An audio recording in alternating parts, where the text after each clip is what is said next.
Welcome to episode 120, where we are going to tell you all about the 10 best reasons, in our opinion, for moving to Australia.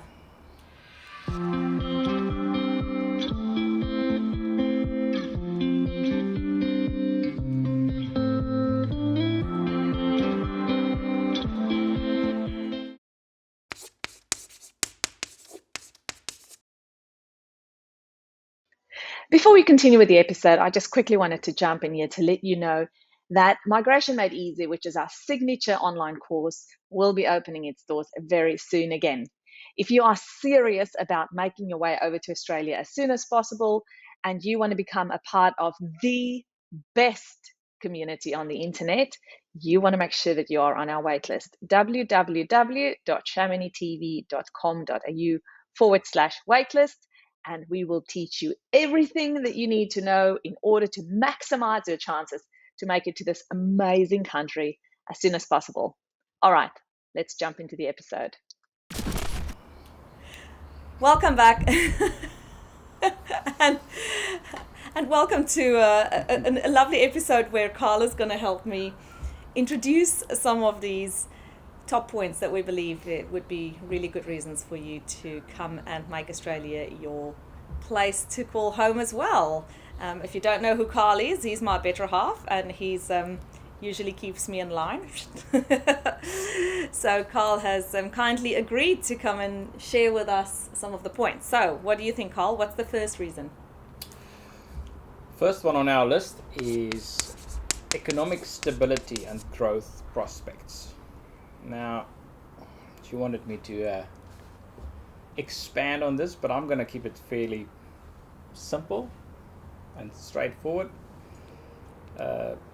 Australia is probably one of the smaller first world countries by population, but economy-wise, I think we pull our weight.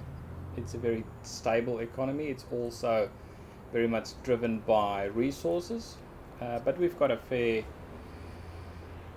exposure of exports in the likes of other commodities as well, just outside of resources. So unemployment is very low, interest rates are fairly low compared to developing countries. Inflation is fairly low compared to, well, at the moment, compared to most countries in the world, even the more advanced economies. So from that perspective, I think it's a good place to start. Well, and following on from that is that point number 2 is that we have a very good political system, in our opinion, and that means that we have a lot of political stability in the country. And as you all know, politics drive a lot about what happens in a country and the conditions that you live in and how you experience pretty much a lot of your happiness, I guess, in life. So in Australia, we have pretty much mostly a two-party system. There are more than two parties, yes there are, but there are two major parties, and most of the time it's either the one party or the other party who wins the vote. And when they don't agree on things, those you hear a lot about them when they don't agree, but for the 95% of other things that they do agree on, you hardly hear about those. So there's a lot of laws that pass in the government, or in the parliament, that both the major parties in Australia actually agree about. And it's almost like they take turns. That, this time it's my turn to have a go at being the leader of the country, and the next time it's your turn. It's not quite like that. It's a system where people vote validly in. But the political stability is pretty evident based on how the laws flow through to the country.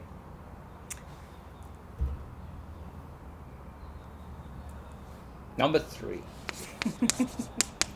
And this is actually quite a nice one, and probably, well, to some degree expected, even though it's different from, I would say, the expectation from a lot of people that's never been in Australia, and that's the variety of climates and landscapes that you get here.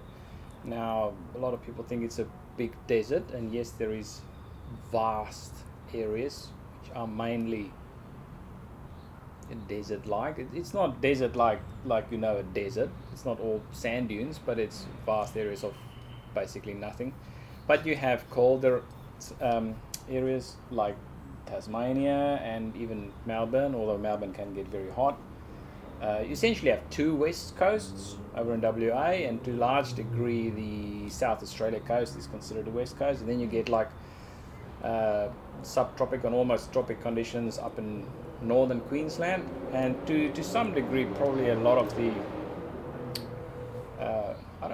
we haven't been up to the top of Northern Territory, but that is also obviously to the northern ends closer to the equator. So what do you want to add?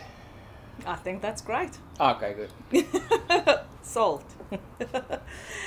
Along with that, talking about variety and just having lots of options about things is the amazing food and drink that you get in Australia. We have so much choice in Australia when it comes to what you want to eat and what you want to drink. We literally can pick whether we want to have Lebanese or Italian or Chinese or Frackanese or there's nothing like Frackanese, but it's just there. We'll make it up. Well, but you can even get South African food here. Of course you can. And there are just literally such a feast available of flavors that you could put in your mouth, which is incredible. And they're not just widely available in the sense of there are so many kind of options to choose from. They're also pretty readily available, so you can find most of these options in most cities in Australia. So we're very blessed to have such an incredible choice when it comes to and I think Australia probably pulls its weight in the beverage department. Very well known for its wines. I quite enjoy the variety of beer, either imported from Europe or craft beer is a very big thing here. So the variety of beer and types of beer is amazing. And even though we do like our coffee, we're not connoisseurs as such, but we've been told that Australia in general have very good coffee. I'd like to think we know our coffee a little bit, I just know what I like. And then that brings us to the next point, safety. You go. Okay. Safety is just goes without saying, I guess, for most people, because especially it depends on which country you're in and you're watching it from. But for us, coming from South Africa, we have a very different background in terms of what safety aspects are available in a country or what safety looks like. And Australia is just absolutely the opposite of what we had in South Africa. Here, most people, or many people, don't even lock their doors when they go to sleep at night. Some people leave their cars open. Well, but it's still advisable to lock it because there is crime. Yes, nowhere in the world is without crime. Okay, it's just the kind of crime and the rate or whether they're going to kill you or not, essentially, and how much of that happens around the place. So you'll always get idiots or thieves or whatever you want to call them who will cause problems. You do get petty crimes. You do. But most people are not a victim of crime in Australia. Some people are, but most people are not. So it's a very easy-going, relaxed kind of laid-back environment. If you want to go to the beach, you don't have to worry about your safety. You can carry your phone on you, you can carry your wallet on you. We leave our stuff in our bag or on the towel when we go in for a swim. And I think it's twofold. On the one side, you have proper enforcement of the law, so it's very much enforced. And on the other side, I think it's very much culture driven, where the culture is like, if something doesn't belong to you, don't take it. And how many times have we seen if somebody loses a wallet or something, people forgets it somewhere, or a phone or anything like that, forget it in a public toilet or at the bar. People actually try and get hold of those people, try if they see if there's any contacts within the wallet and sort of make a plan of and then they return, get something back to the people. And then they return the wallet with the cash still intact in the wallet. Phones don't get snatched. It's just So yes, you know. And in what movie? We've got one. Which one? Don't do drugs, kids. Yeah. Or don't buy drugs. Don't buy drugs. Don't buy drugs, kids. Become what? Become famous, and then they give Become it a to pop you star, and they give it to you for free. Sorry. Now, put in the comments which movie. Yeah, We do you don't know which advise it, movie but- that one is? Let us know down below. Yeah. So talking about drugs, you get drugs everywhere in the world. That's just unfortunately the times that we live in. But because law enforcement is rampant here, we hear on the news very often how they bust any drug houses and how they. So I feel fairly confident with small children about to go into probably the years where there would be a danger for them, that I think we feel fairly confident and safe in that regard. Okay, what's the sixth one? Medical facilities. Now, I haven't been to too many places in the world where I needed medical facilities, but I've used them here, and they are, in my opinion, world class. And I'd say the public medical system is great. You can go to a public hospital and be helped. You can get operations at a public hospital for free. You might be on a waiting list, but you're sorted. Public system really looks after you, both from a government funded perspective for a lot of those facilities. Obviously you get private too. You do get private hospitals. You do get obviously specialists and the like. The government won't pay for the whole lot, but you might get some rebate on those. But generally speaking, the medical system I think is top notch.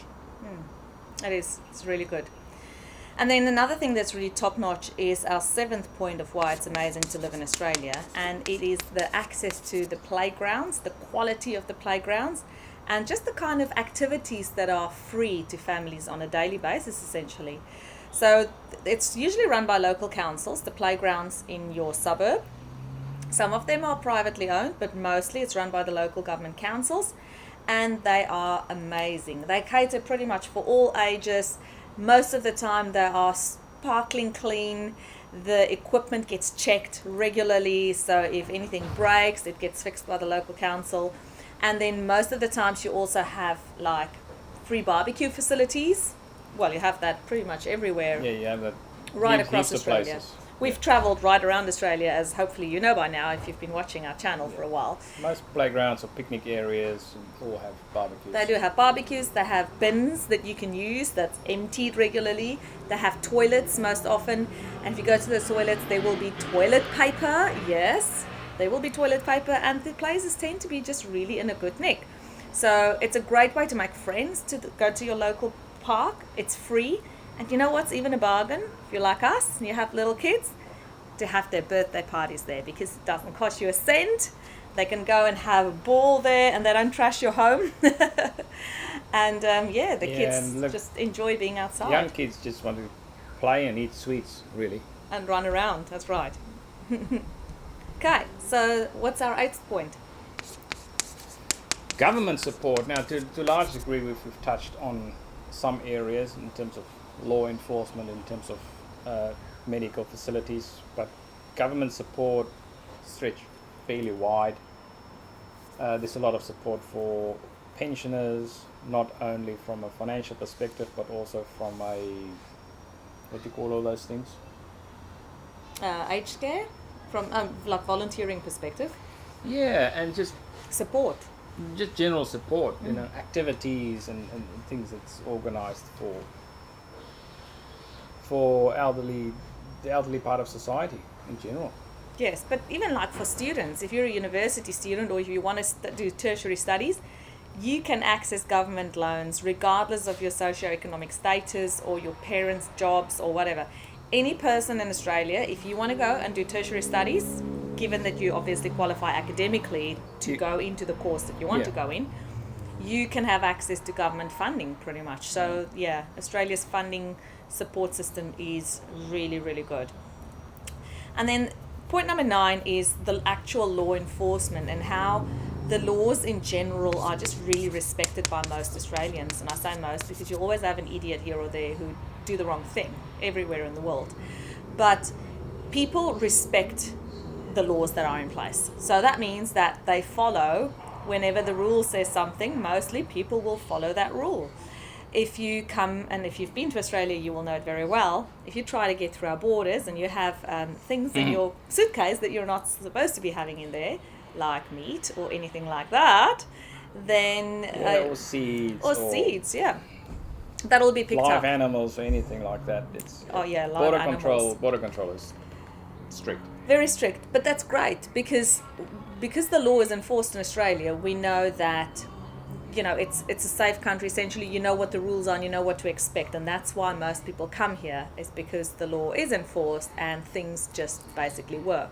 And I have to add on that is that people in Australia have a lot of respect for police officers, and that's an important thing. And I think that also goes to show just in general respect for the system and for each other, pretty much, because those laws are based on what all of us and want. It probably goes a little bit further than just police, but paramedics, firemen, any of those social services, it's really well respected by the community. Okay, number 10. The Aussie sense of humour. It's a really unique sense of humour, but it's very wide ranging and just basically includes essentially any society, really. It's just generally warm, a sense of mateship, and our experience is the Aussies just really value and enjoy other cultures and how other people do it and other perspectives in the sense of humor. So they're pretty open to most other cultures as well, and welcoming. That's the way we've experienced it. That's how we've experienced it, and always happy to crack a joke or make fun of your mate in a friendly, light-hearted sense. One of the examples. That's very common. It is very common, and one of the examples is like somebody might say to you, "Nice haircut. Did you get run over by a lawnmower?"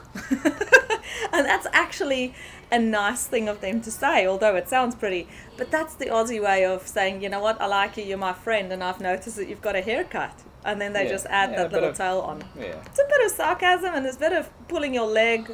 It's just, it shows you that they actually like you and enjoy you for who you are. So yeah, they also do take, they make a lot of jokes on themselves too. They take the out of themselves too. Beep beep. I'll censor the word there. Very much so. But yes, the mateship aspect as well of point number 10 of why it's an incredible country to come and live in is how Australians generally go out of their way to help other people. Whether you're a friend or a stranger, it's alike for them. Most of the times we have seen people standing up for other people, helping other people, and just generally supporting and showing kindship. Kindship, is that even a word? It is now. It's I'm taking that one if it's not.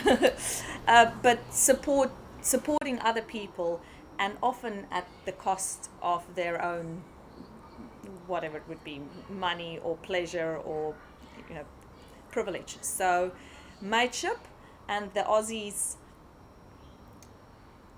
jokes are definitely something that we have grown to really appreciate and like. But don't take our word for it.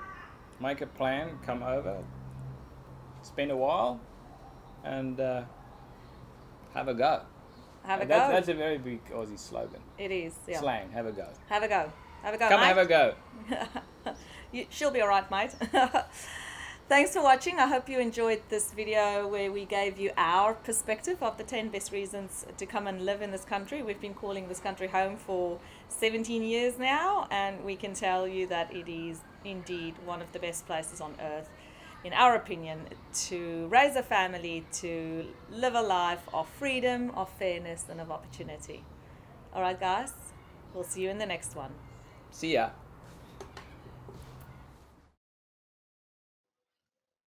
Thanks for watching today's episode. I really hope that you enjoyed it. If you want to find your dream life faster and land your Aussie job sooner, Migration Made Easy, our signature online course, is the place to be for you. Hop onto showminitv.com.au/waitlist to make sure that you know when our doors do open the next time. Thanks for coming back each week, and I hope you hit the subscribe button so that you are notified whenever we have a new episode. All right, my friend, I'll see you in the next one. Goodbye.